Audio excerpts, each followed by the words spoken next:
Hello and welcome back, and in this video we're going to remind ourselves how to do motion tweens. Now you're going to need the bounce face file, and you'll just see a person's head and a bit of shadow. So to start with, let's just go and hide the shadow because we're not interested in that at the moment. Now, once that's done, we're going to get this head to move using MotionTween. Now, MotionTween is very similar to the classic tween. I'm just going to move the head over here for a moment, and I'm going to go and press function F6 to get 30 frames. So function F6 gives us 30 frames. Another way of doing that is simply to select this and go right click, and you want to insert frame.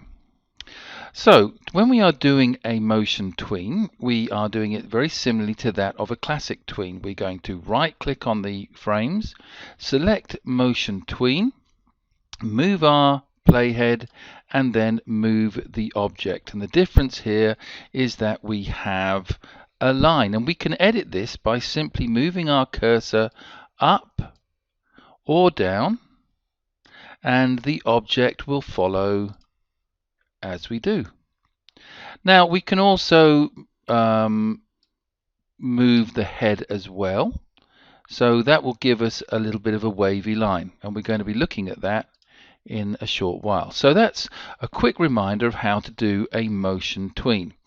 Now let's just go back to our beginning, and we'll go and make this head bounce. So I'm just going to do Command Z to get it back to the point where we have the frames. So move your head back up to the top, and then from there do the same as before. Right click and select motion tween. Move your playhead, and what I want you to do is just move the head very slightly to the right. So at the moment you're going to not get a very exciting animation, that's it. But what we want to do is we want to move the playhead to the middle and then drag the head to the ground. So now we're going to get this movement. Okay, so there we have a bouncing head, but really what would be nice is if when the head hits the floor that it does squash a bit, so we've got a bit of a soft head. Now the way we can do that is this. There are lots and lots of ways of doing this, but I'm going to just select the frame 16 to 30, and I'm going to drag that all the way over here. So what we're going to have the head going down, it's going to disappear and then appear again, and we're going to start doing this squash effect in this section here. So what you do is select this frame and go copy, or copy frame, and into here and paste frame. Okay, now just for the moment I'm going to select the bit which I initially had blank, and I'm going to remove the motion tween. So we're going to start with a fresh tween. So I'm going to go right click, create motion tween, so it's a new motion tween, into here, and then into the transform tool I'm going to make it nice and wide, and then I'm going to move it just before this keyframe. I'm going to move it back. Okay, so let's see what that looks like. Good. So what you want to do is to create a squashed head. Once you've gone and done that, you've got your shadow.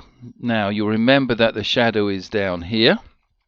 So if I bring it back to here, what I want you to do is to increase the number of frames, and then as the head descends, you're going to get this shadow to stretch a bit wider and to get a bit darker.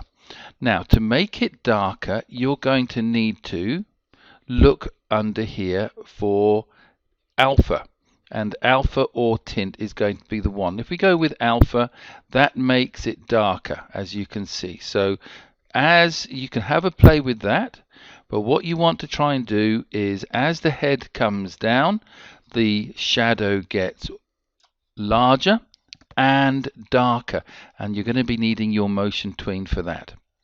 Okay, so good luck, and I'll see you in the next video. Bye bye.